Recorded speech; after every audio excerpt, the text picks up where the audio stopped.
We talk about this guy all the damn time. And for good reason. There is a conversation to have about Edmonton Oilers superstar, captain, generational player, and league-defining athlete Connor McDavid every single day.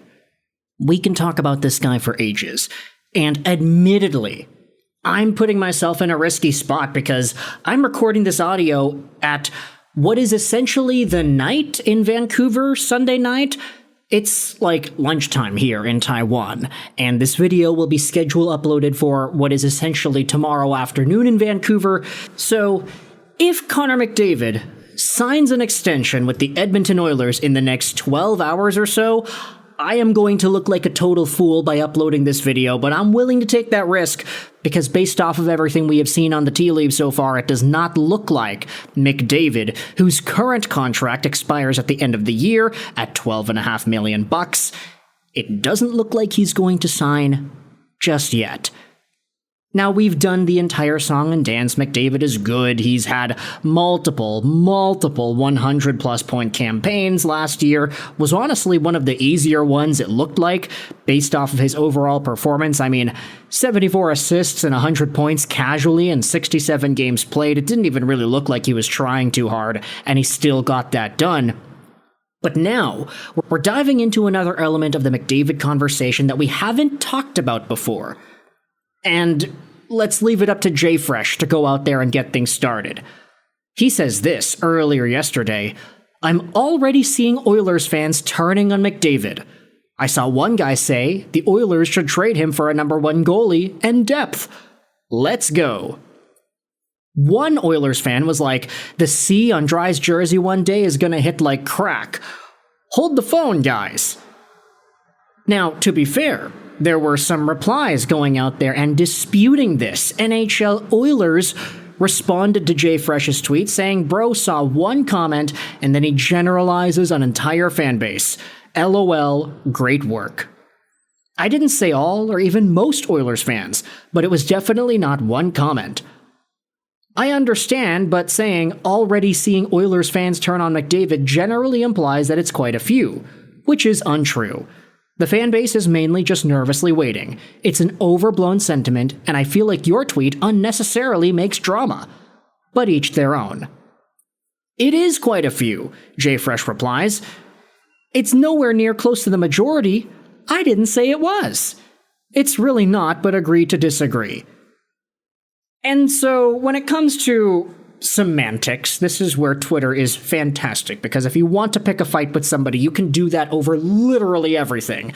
"Oh, I like pancakes. That means you hate waffles." We understand how Twitter works. It's a cesspool for a reason, but I have no doubt that Jay Fresh probably is telling the truth when he says he's seeing quite a few Oilers fans talk badly, talk smack about Connor Mac for not making this contract signing a reality just yet, and saying, "Hey, the C on Dry's jersey is gonna hit like crack." Jay Fresh then goes on a defending McDavid trend here. A reply says, "I'm fairly confident this gets done, but I don't think it's necessarily turning on him to suggest that if the season gets going without a contract or at least positive conversation, the Oilers need to make sure they don't lose him for nothing." Jay Fresh says that's not what I'm talking about. He's just strictly talking about the fans replying to the situation. To be fair, McDavid hasn't proved he can lead a team across the finish line as the focal point. He literally has a Conn Smythe trophy and has scored at a 140-point pace in the past 4 playoffs. Literally, what more could he do? Is McDavid supposed to play goalie for the Oilers too? Now, to expand more on this conversation, let's go to a tweet posted by Kevin McCurdy, who went out there and responded to the Jay Fresh conversation saying this, "I'm begging y'all Oilers fans with this mindset, please don't prematurely overreact. This dude has literally given blood, sweat, and tears for this organization for a decade, and they've built one of the most competitive teams in the league. An ounce of understanding, patience, and loyalty is owed. Please don't turn Edmonton into Toronto 2.0. That is to say, Connor McDavid has been a gamer, he has been totally devoted, he has been there, he has showed up, he has been present with Edmonton this entire time. If it inevitably goes down to him wanting to leave, and he doesn't want to stick around, he wants to sign elsewhere, he doesn't feel confident in Edmonton, then don't turn on this guy. Don't go all John Tavares, New York Islanders on Connor McDavid. And I get that that was a different situation. Tavares really played the Islanders. It doesn't seem like McDavid is in a spot to do that. Mr. Alberta goes out there and says, the dude didn't post any of the McDavid hate he has seen. No tags, he's full of crap. It's the equivalent of experts say, quote unquote. Kevin McCurdy replies saying, I've seen these posts as well. I just quote tweeted JFresh because he has a brain and he knows what he's talking about. Another reply says, I agree with this. It's fair to question what's going on behind the scenes. McDavid has had months to think it over. He's earned the right to choose whatever he wants. However, this is not how a strong leader acts. Consider the things he's a leader of besides the team. He's one of the faces of the NHL, the best player of the game, and his decisions have real-world impact for guys like Kaprizov and Eichel. I choose to believe Bob Stouffer when he said 10, 14, 16 last year, and I'm sticking to it. Now, in regards to some of that, let's talk about what McDavid said about the Oilers having to master their game via Mark Spector's publication earlier in the week. We're already pretty good at it, but we've got to get it to a level that nobody can touch. Set a culture and a tone for this year that's a championship culture. That championship mindset.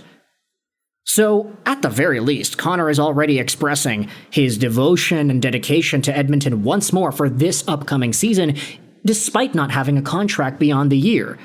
If the Oilers are able to make the gosh darn finals for a third year in a row and pull off what is essentially Florida again, then I don't know if anybody's going to be able to deny Connor McDavid's legacy. If he gets that cup, he gets that chip, then all of the doubt goes away. And this is recent. These comments are very, very good.